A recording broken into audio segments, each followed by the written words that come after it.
Saya termasuk orang Kristen yang yakin kamu mau kejam pada saya pun, Allah yang kami kenal dalam Yesus Kristus itu adalah hakim seluruh bumi. Kamu mau berbuat apapun, kalau tanpa seizin Tuhan, gak mungkin berlaku pada saya. Allah punya maksud baik kepada saya. Soal orang yang merancang kejahatan, biarlah Allah yang akan bertindak terhadap dia. Mudah-mudahan dia juga menjadi orang yang bertobat mengenal Allah. Sama kayak ditanya wartawan, kasus sekarang soal salib gimana? Di aparat kita juga gak betul. Saya kenapa disingkirkan? Kalau Ahok menang juga repot kita. Demo terus. Lu tangkap yang demo dong. Masa gue yang disingkirin? Saya salahnya apa? Kalau kita mau berpikir secara hukum kan. Tapi kita enggak. Singkirin dia. Jangan ada dia. Ada dia pusing kita. Ini cara berpikir yang salah. Tapi siapa yang mau mengubah ini semua? Ya kita, generasi berikutnya. Harus ada orang berani masuk jadi aparat yang lebih tegas. Bela kebenaran, keadilan, dan perikemanusiaan. Bukan main enak aja singkirin orang. Dan saya punya pengalaman orang yang ngerjain saya. Dari saya berpolitik. Dari yang stroke sampai mati banyak. Saya bisa hitung orang-orang itu. Makanya bagi saya pembalasan itu adalah haknya Allah. Bukan saya. Saya tinggal ngadu saja. Ya biasa lah ya, kalau orang udah dipanggil polisi itu, ya enggak? Nah, banyak banget deh tuh penyakit yang datang. Jantung, ambeien, ya kan? Stroke, kumat, apalagi encok, pegelinu, lemes-lemes, ya kan? Semua itu nyatu deh. Biasa kalau dipanggil polisi pasti penyakit semua pada datang. Panik, panik, ada yang panik. Ada yang panik, takut ditangkap polisi. Panik, panik, ada yang panik. Ada yang panik, takut ditangkap polisi. Nggak ngaca kau siapa kau itu. Nggak ngaca muka kau itu kayak apa. Ngaca muka kau itu kayak apa. Cakep yuk kau. Baru kau menghina orang lain. Saya baru tahu bahwa pertama, di dalam salib Kristen itu ada setan atau jin kafir, itu merupakan ajaran Islam. Baru tahu saya bahwa itu adalah ajaran Islam.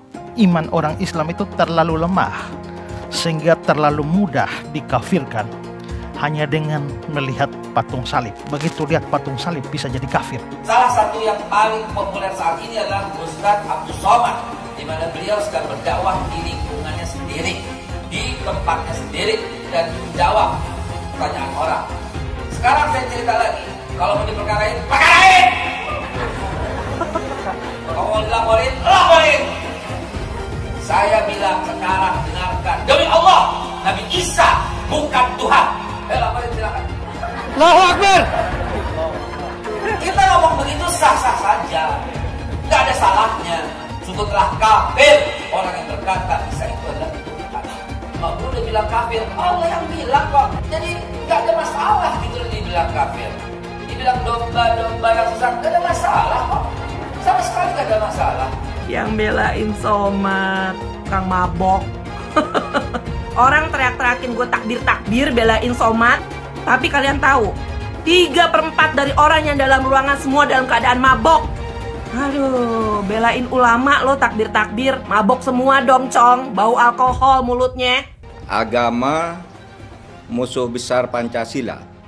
Indonesia itu harus memisahkan antara agama dan negara. Agama dan negara kalau dicampur aduk, maka dua-duanya akan mundur. Kalau negara ingin maju harus dipisahkan dari agama. Mana lebih bagus Pancasila sama Al-Quran? Gitu kan? Sekarang saya mau tanya nih semua. Yang berjuang di abad 20 itu Nabi yang mulia Muhammad apa Insinyur Soekarno untuk kemerdekaan? Saya mau minta jawaban. Di abad 20 yang berjuang untuk kemerdekaan itu Nabi yang mulia Muhammad atau Insinyur Soekarno? Ayo jawab, nggak ada yang berani. Tidak benar. Saya ulangi, tidak benar bahwa Nabi Muhammad sudah dapat jaminan surga. Jadi apabila Abdul Somad yang menghina salibnya orang Kristen tidak mau meminta maaf, karena dari isi ceramah kau itu menimbulkan keributan antar umat beragama. Memangnya kau pernah lihat itu jin disalib? Hah? Dan mereka merasa marah dan tersinggung karena mereka merasa kau melecehkan agama mereka, salib mereka. Walaupun kau pernah lihat ada jin atau tuyul, ada apapun di salib, nggak usah kau omongin. Mungkin aja Somad ya. Apabila ada orang non-muslim mengatakan di tasbih itu ada tuyul, kuntilanak atau genderuwo, marah nggak kau? Ingat loh, nanti di neraka itu justru banyak yang muslim yang masuk neraka. Kalau dia Tuhan, kenapa dia tergantung di kayu salib? Begitu kan? Siapa itu? Orang yang disalib itu. Atau siapapun yang dituhankan Kristen yang disalib. Ini cerita gila. Di mana ada Tuhan disalib? Harusnya orang Kristen tuntut secara hukum supaya kita debat di depan hakim, kan begitu? Kalau melawan Kristen itu jangan pakai argumen jujur, jangan pakai referensi jujur. Saya tidak akan menyanggah pakai Al-Quran. Saya juga Islamkan orang nggak pernah pakai Al-Quran. Saya juga Islamkan orang nggak pernah pakai Al-Quran. Saya juga Islamkan orang nggak pernah pakai Al-Quran. Saya mematahkan argumen Anda, mengalahkan Anda dengan kitab Anda sendiri. Stop. Ustadz Yahya Waloni, maka dia lebih dulu masuk surga daripada Abdul Somad. Ustadz Yahya Waloni itu bersih sebersih-bersihnya, diulang dari nol, tak ada dosanya sama sekali. Sedangkan Abdul Somad ini lapendos, lelaki penuh dosa. Ini negara ini bukan milik Jokowi dan Prabowo. Ya, 2024 milik Anies Baswedan. Wakilnya siapa? Ustadz Abdul Somad. Orang yang dipakai oleh Allah di zaman para nabi, model-modelnya seperti saya dan Ustadz Somad. Ini satu pasangan ideal, kakak beradik. Ganggu adik saya, pasti saya naik vitamin, naik darah. Begitu ganggu saya potong, lenyap. Sekarang selesai, alhamdulillah. Saya yang sedang dilapor. Berapa ustadz sudah dipenjarakan termasuk pemimpin umat Habibana Muhammad Rizik Sihab. Hati-hati Yahya, kamu juga nanti. Oh, ada ustadz-ustadz yang ditangkap pasrah. Ya ya. Ada ustadz-ustadz yang ditangkap menyerah. Ya. Ada juga ustadz-ustadz yang ditangkap baku mati, baku hantam, mati di tempat. Insya Allah ada. Kalau dia Kristen tersinggung, Ustadz Somad bicara, ya lapor ke Tuhanmu. Assalamualaikum sus, kepada Yesus. Ini kami mengadu sus, di Yahya Waloni setiap kali ceramah singgung-singgung akidah kami, tolong dihukum dia. Dia kan Tuhan, kata Kristen. Nah kalau Yesus tidak jawab satu kali 24 jam, besoknya bilang lagi, Assalamualaikum Tuhan, lapor kepada Tuhan. Saya nggak suka nih Somad dengan Yahya. Setiap ceramah mereka begini begitu, nyinggung salib. Nanti Tuhan jawab, oh jangan, dia kan saya kasih hidayah, kamu yang goblok, begitu. Ada yang bilang, oh Yahya Waloni juga. Yahya Waloni juga suka menista agama. Hoi kawan, beda kelas. Pak Ustadz, dikit Pak, gimana Pak? Ditangkap Pak? Assalamualaikum, dengan saya Permadi Arya.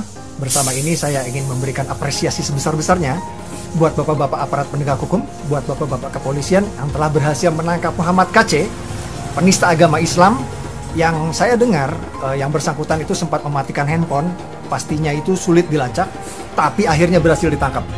Bravo kepolisian, semoga berikutnya tidak hanya penista agama Islam saja yang diproses, tapi penista agama non-Islam juga bisa diproses, sehingga bisa memberikan rasa keadilan bagi umat non-Islam.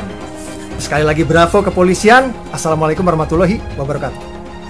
Bib, iki lagi rame Bib. Apaan? Ada yang ngomong katanya di dalam salib itu ada jin kafir, Bib.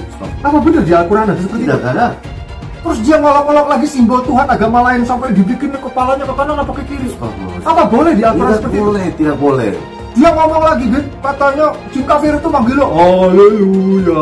Apa boleh di aturan seperti itu? Bin? Tidak boleh, Allah tidak boleh. Terus kenapa dia masih bikin kayak gitu, Bin? Ketidakbenaran, kebohongan Bible Kristen. Pendeta-pendeta kalau pidato, dengarlah firman Tuhan. Bukan firman Tuhan itu kawan. Siapa yang bisa buktikan Injil asli sebagaimana Quran yang ada di hadapan kita? Saya yang berkoar-koar di TV mengatakan kitab Bible Kristen itu bohong, nggak dilapor-lapor. Mempelajari kebenaran Al-Quran, mempelajari kebohongan Bible Kristen. Wah ini, dan saya yang ditantang atau dilapor ke Mabes Polri, kan begitu.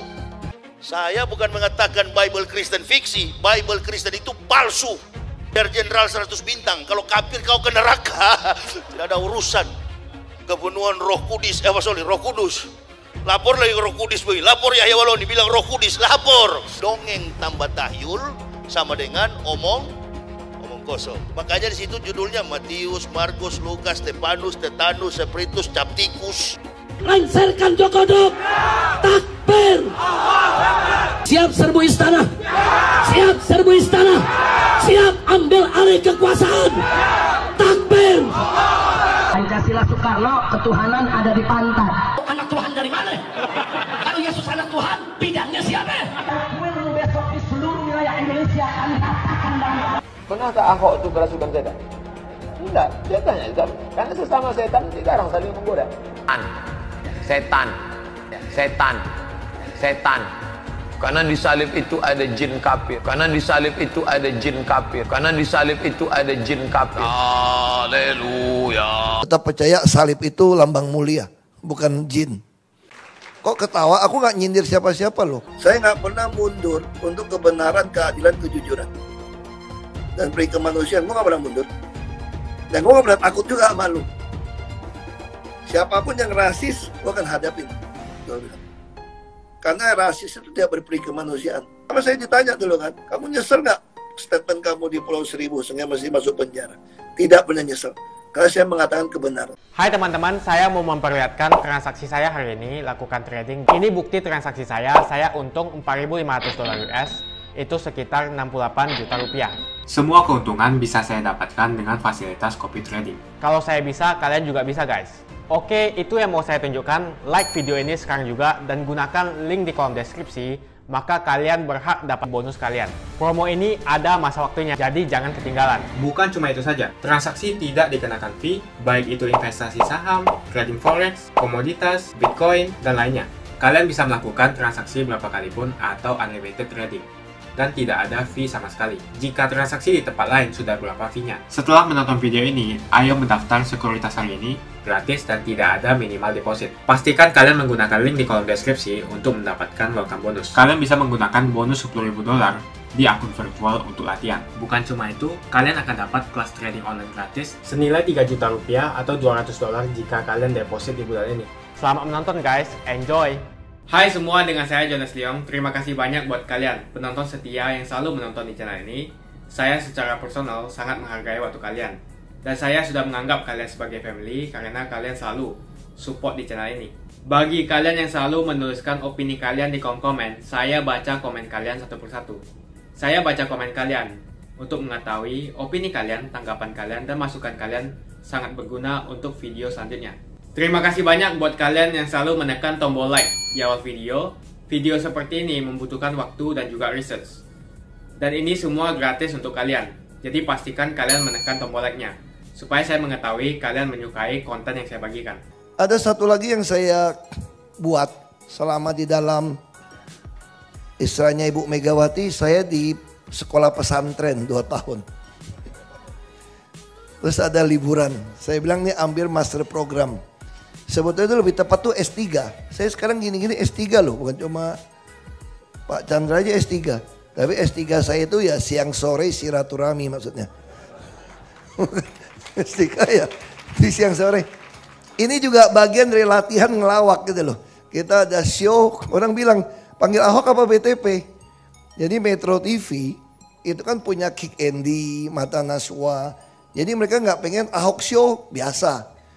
Panggil Ahok terlalu kasar. Panggil Ahok ada bakmi Ahok, ada kue tiaw Ahok, ada martabak Ahok nanti. Lalu dia bilang panggil BTP. Kita diskusi, BTP itu apa? Misalnya bagian pertama kayak ngelawak, bicara tanpa pikir. Nah, itu BTP. Terus waktu lihat ada berita yang terbaru, namanya berita terkini populer. Terus selama saya di tahanan, saya menulis 615 halaman notebook sama 620 halaman ukuran A4. Jadi itu BTP juga, bicara tentang perasaan. Nah, itu BTP.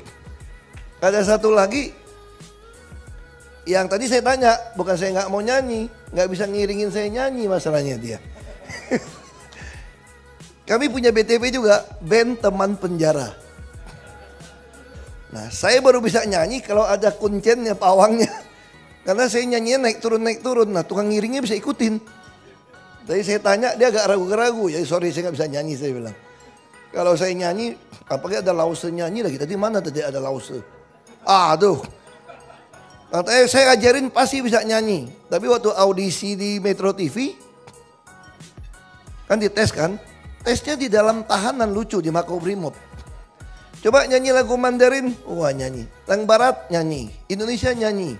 Lalu si manajer acara bilang begini ke pemretnya, Bang, kayaknya Pak Ahok suaranya perlu undang guru yang bagus deh dilatih gitu loh. Karena kurang pas gitu ya. Tapi kata Bang Don, kalau mau yang pas undang saja yang profesional penyanyi. Nama juga show-nya panggil BTP ya lucunya di situ. Orang nggak bisa nyanyi tapi nekat, berani malu kira-kira gitu ya. Nah ini contoh, saya balik lagi di dalam tahanan itu, saya juga mikirkan setelah saya keluar, saya mau ngapain? Ini pertanyaannya nih, setelah saya keluar dari tahanan, mau ngapain? Saya juga balas surat di atas 15.000 surat. Ya hampir tiap hari kerjanya seperti itu. Tulis yang sama. Kayak waktu kita kecil nakal disuruh guru tulis kalimat yang sama 100 kali. Nulis yang sama. Nah waktu saya tulis seperti itu banyak surat masuk. Permintaan bantuannya minta ampun banyaknya. Tetap minta bantu. Saya ini nasibnya bagus. Selalu dilihat itu kaya saya. Itu hoki loh. Dikira orang kaya terus itu hoki.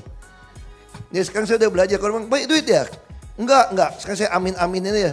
Biar dia doa-doa dulu jadi dapat duit. Ya kita ngomong banyak permintaan bantuan. Nah satu pihak banyak sekali pejabat kita itu terjebak. Ketika kampanye keluar uang banyak. Kampanye keluar uang nih. Begitu jadi pejabat, yang milik kita ini datang minta tolong. Kabur. Kalau yang sanggup ladenin uangnya kenceng. Itu masih minta uang dari mana untuk tutupin terus. Orang dagang pun gak mau rugi. Yang ada ya simpan. Makanya saya mulai berpikir kenapa tidak membuat sebuah aplikasi. Ini dasarnya itu dari e-commerce kayak blibli.com atau Tokopedia.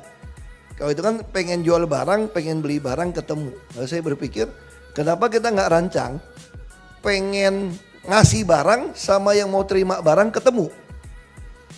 Jadi misalnya contoh ambil sederhana. Ada orang pengen kursi roda. Ada orang punya kursi roda bekas atau baru. Dia mau kasih ketemu. Masalahnya siapa yang verifikatornya.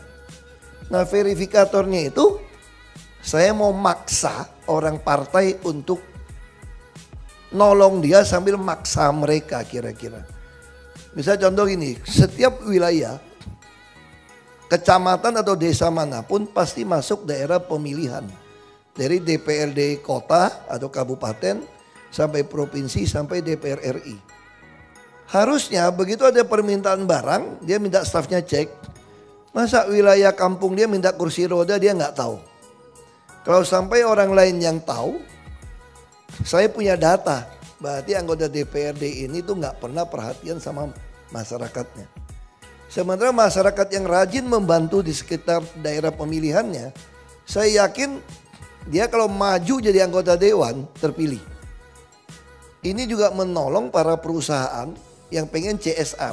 Misalnya gitu ya. Bapak Ibu punya kantor cabang di Sidoarjo. Begitu lihat di aplikasi, di Sidoarjo orang butuh kursi roda.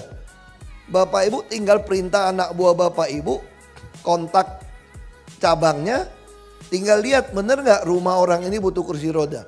Kalau betul, Bapak Ibu tinggal kasih langsung. Begitu kasih langsung, jadi saya hemat verifikasi.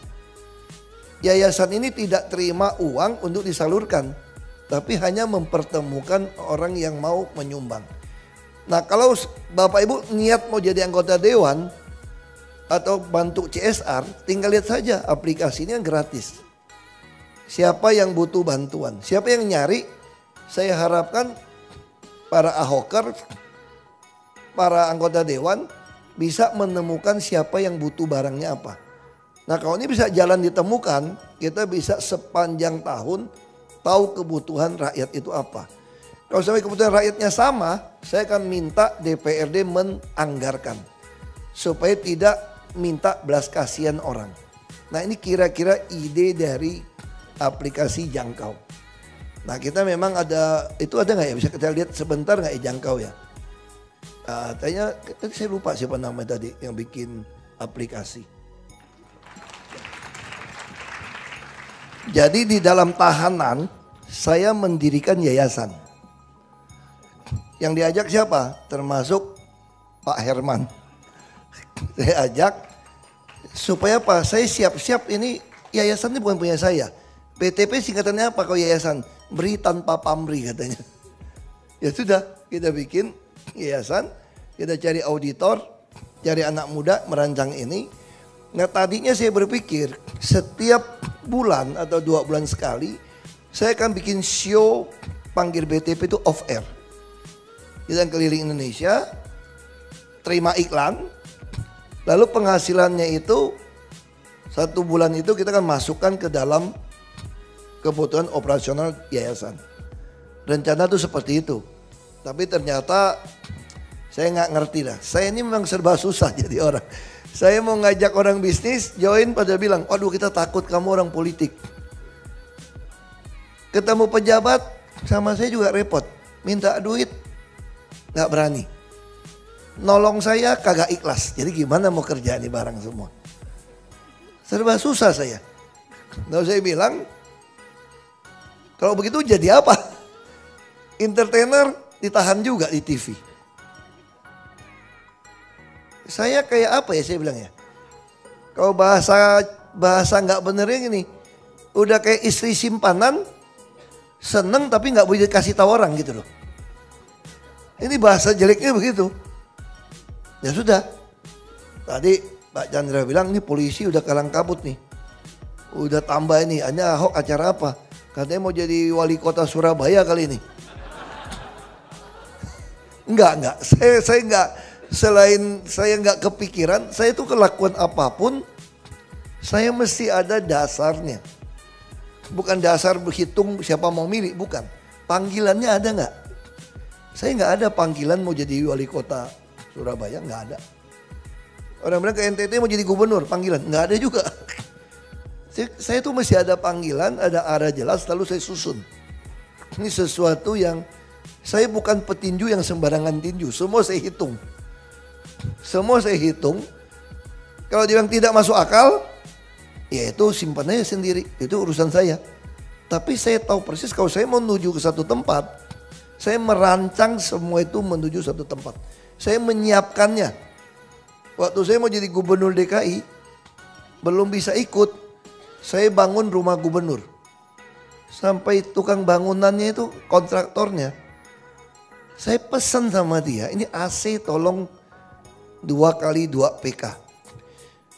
Ini ruangan gitu kecil.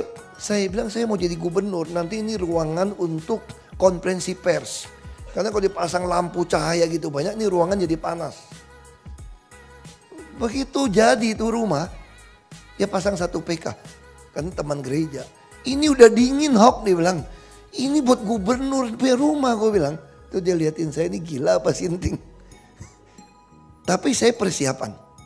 Saya siapkan itu dengan baik. Makanya begitu saya jadi gubernur, saya punya rumah sudah lengkap dengan kamar mandi, dengan ruang pengawal, loker, semua siap. Karena memang saya menyiapkan itu.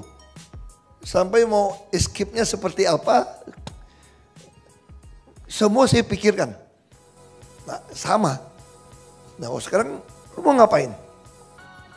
Saya bilang tugas saya sekarang, jangan membuat yang model-model Abraham ini kecewa. Saya nggak boleh mundur, saya bilang. Kalau saya mundur, yang lain ciut dong. Kan kita tekan gitu kan. Nggak boleh mundur. Tadi ditanya dari wartawan, ya maksud Bapak apa? Saya bilang, kalau ditanya siapa kamu? Saya bilang saya startup presiden, saya bilang. Maksudnya apa startup presiden? Ya kayak perusahaan startup. Banyak banget, tapi yang jadi cuma 1%, saya bilang. Yang penting tidak boleh memadamkan semangat orang membuat startup. Jadi saya harapkan kita yang terpanggil masuk ke politik harus masuk ke politik. Kita yang terpanggil jadi pengusaha harus punya kemurahan hati, empati kepada orang miskin sekitar kita. Jadi dua pihak, makanya saya sediakan jangkau itu supaya Bapak Ibu bisa ngintip. Kayak ngintip belanjaan, tau gak? Ini ngintip siapa yang butuh bantuan. Lalu Bapak Ibu cari sendiri orang itu apa betul layak dibantu atau tidak layak. Ini kan data sebetulnya. Nah sama juga dalam dunia politik.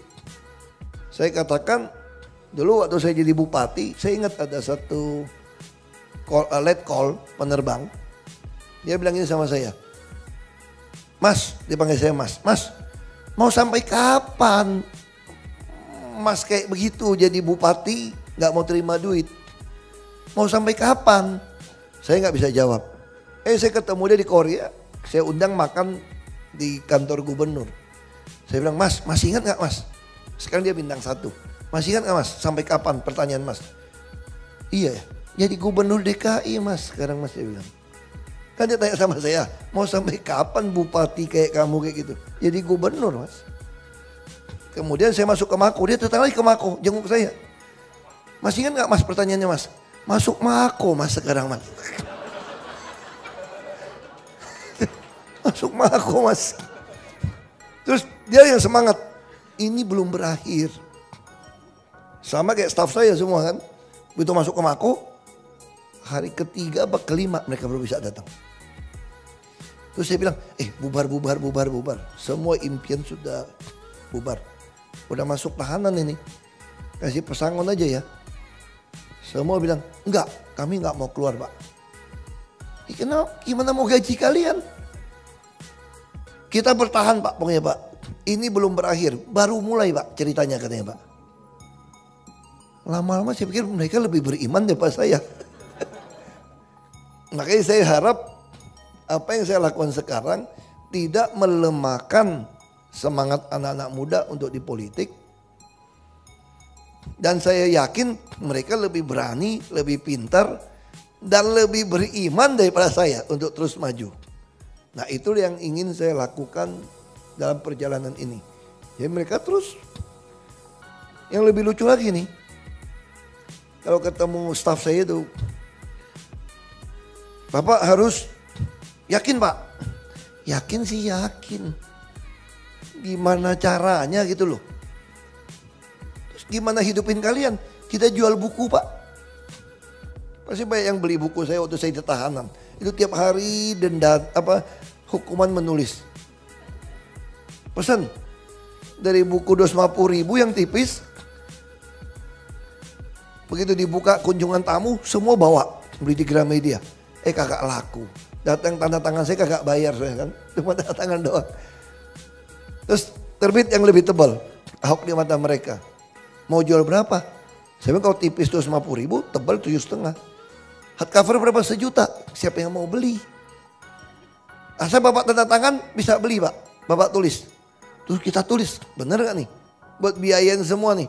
Bener. 20,5 bulan laku 18.000 buku. Tulis setiap hari. Pagi, siang, sore, malam. Jadi kata polisi yang jaga saya, kalau yang pengen Pak Ahok masuk penjara tahu begini, nyesel dia katanya. Pak Ahok lebih kaya sekarang katanya. Lebih kaya setelah masuk tahanan daripada jadi gubernur, cilaka gak nih? Orang lain jadi gubernur lebih kaya, saya masuk tahanan lebih punya duit. Ya itu pengalaman. Lalu begitu mau keluar, polisi yang jaga bilang gini, kami bingung doanya nih Pak. Bang, apa doanya bingung? Soalnya motor kami belum lunas bang katanya. Jadi kalau abang keluar terlalu cepat kami bingung. Tapi Tuhan memang baik, dengerin doa mereka. Keluarnya 20,5 bulan, udah pada lunas tuh motornya. Dia kredit. Itu pengalaman saya di dalam tahanan. Kenapa bisa lebih untung masuk dalam tahanan?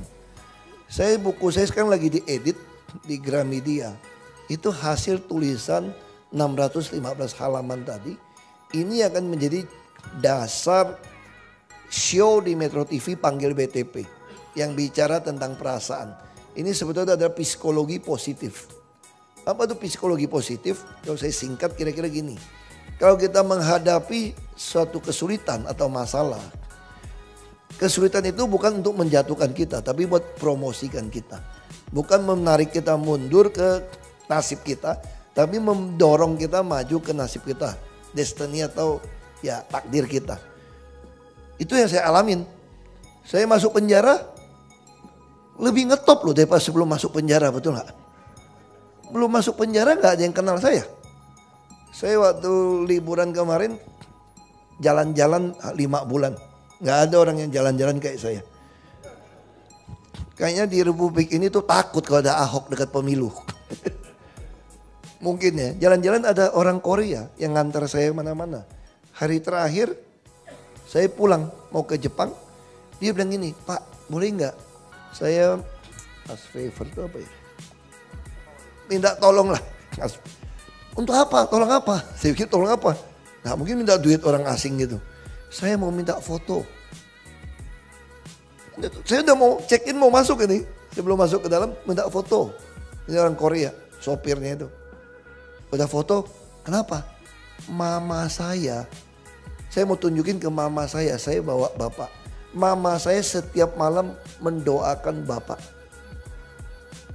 Orang Korea. Saya kaget, kok bisa kenal saya? Terus dia tunjukin YouTube. Jadi saya baru tahu YouTube kalau di Korea ada terjemahan Korea juga, lucu loh. Di negara mana iklannya di negara itu. Dia kasih lihat. Kami tahu pergumulan bapak, dia bilang. Makanya ibu saya selalu doakan bapak. Ini menarik gitu loh. Jadi saya katakan ini promosi. Nah ini show ini itu jadi sebuah tulisan yang baik. Tapi jangan khawatir gak jual 1 juta lagi tuh buku. Gramedia akan jual. Tapi mintanya cukup lumayan pembagiannya nih. Kita akan mungkin jual 250.000. Tapi buku itu buat eksklusif 600 mungkin 660-an halaman. Jadi itu bukan sifatnya catatan harian, bukan. Saya minta tim psikologi anak-anak muda membaca tulisan saya, tulisan tangan ini, pergumulan saya dari masuk sampai keluar. Lalu mereka temukan di mana titik stresnya, di mana titik bangkitnya. Jadi kalau istilahnya orang psikologi, kalau kita di titik paling nadir, stres paling nadir, kalau kita nggak bisa balik, kita tuh gila. Jadi orang kalau sampai turun titik paling rendah itu, kalau dia balik, dia hebat. Kalau dia nggak balik, jadi gila dia. Jadi ini misalnya kita bikin dari 0 sampai jadi 0 to hero lah kira-kira gitu. Dia rancang, ini lagi di edit terakhir dari Gramedia. Kita akan bikin sangat eksklusif sesuai dengan tema Metro TV. Judul bukunya pun Panggil Saya BTP. Ini supaya framingnya sama. Itu menggambarkan bagaimana pergumulan dari masuk semua itu sampai jadi itu. Nah satu lagi diedit juga 620 halaman. Mungkin setelah buku yang ini juga tulisan pergumulan saya ini semacam spiritual journey-nya saya. Bagaimana Kalau istilah orang Katolik, ini boleh ditulis teologia Ahok, dia bilang. Ini pandangan Ahok tentang Tuhan seperti apa. Nah ini yang, jadi ini satu kekayaan buku. Kalau saya nggak masuk dalam tahanan, nggak mungkin bisa nulis seperti itu. Jadi dalam tahanan itu, saya kayak direkondisi. Kalau yang suka main alat berat, namanya dikondisi itu alat berat. Di repair. Kenapa? Saya jadi tiap pagi pasti nikmatin matahari. Jemur. Tiap pagi pasti olahraga. Setiap hari pasti tidurnya jam 10 malam. Bangun jam 4. Yang keempat, tiap hari makannya sama. Ini jam segini baru makan. Di sana kami jam 5 sore sudah makan. Paling telat sebelum maghrib sudah tidak makan. Jadi kami ini puasa 12 jam kira-kira gitu. 11 sampai 12 jam.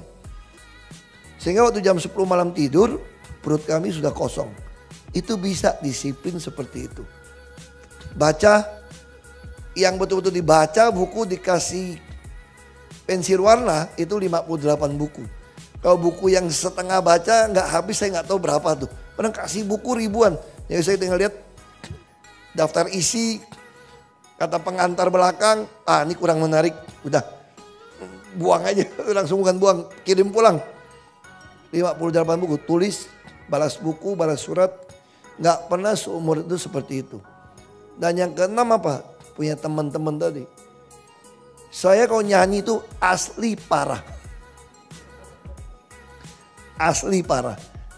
Makanya kalau saya di gereja itu kalau nyanyi itu ya, kalau saya kencang sedikit, semua yang di depan langsung lihat ke belakang.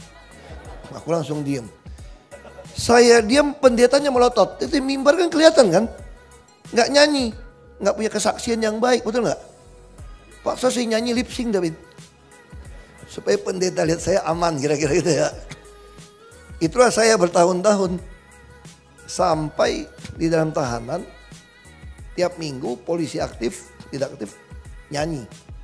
Terus minta saya untuk nyanyi. Saya nggak bisa nyanyi. Deftune. Saya nggak bisa bedain nadanya musik.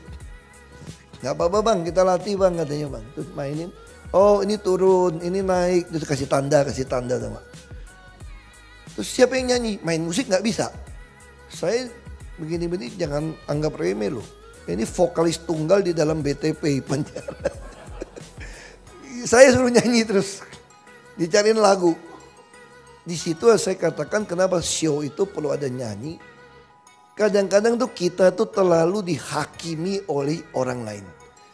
Kadang-kadang kita hidup ini, kita berbuat ini itu, takut berbuat ini itu, takut pandangan orang.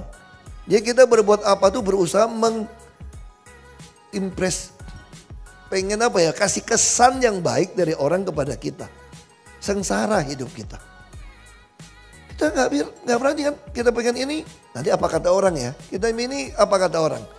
Nah dalam tahanan saya belajar, selama nggak ganggu orang lain kita nyanyi aja. Coba dulu, saya pernah ikut saya ke karaoke. Teman saya, belajar nyanyi ke karaoke katanya. Sampai karaoke terus nyanyi, setelannya kacau balau suara saya. Kan nyetelnya susah itu. Langsung mereka stop, nggak usah nyanyi. Bayarnya aku lebih banyak. Lama-lama gue gak pergi lagi deh, rugi.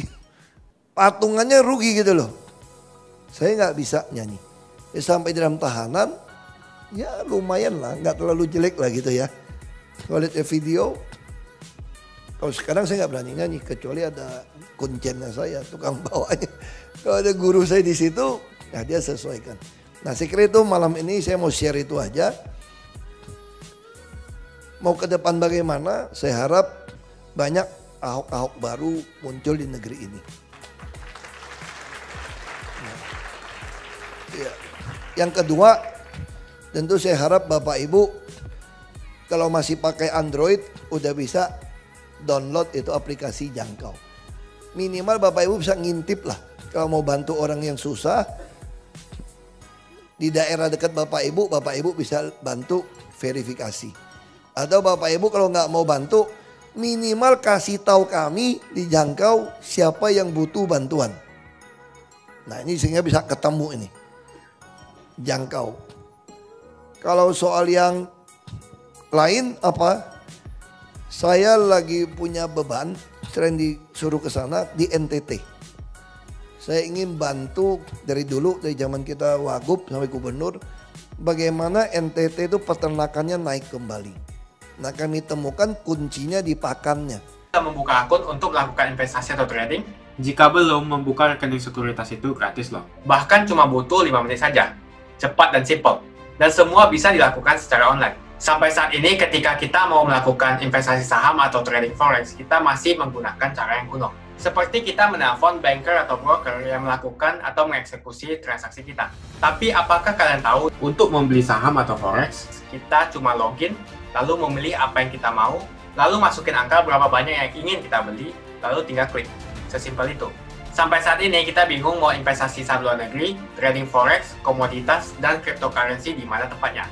Kita bisa lakukan semua trading di sini. Karena sekuritas ini merupakan one-stop shopping. Sampai saat ini kita membayar fee di setiap transaksi kepada banker atau broker. Setiap kita melakukan transaksi jual beli, biasanya kita dipotong fee oleh platform kita. Kalau dalam 1 bulan kalian melakukan transaksi 1 kali, mungkin tidak terasa. Coba kalian melakukan trading sebanyak 100 kali. Sudah berapa fee-nya? Misalnya kalian membeli saham Google dengan fee per transaksi $10. Jika kalian membeli saham Google 10 kali, maka fee transaksi sudah $100. Belum lagi kita akan dikenakan fee ketika kita menjual saham itu. Itulah sebabnya kenapa saya memilih sekuritas ini, karena tidak ada fee sama sekali. Saya ulangi, tidak ada fee sama sekali ketika kalian melakukan transaksi.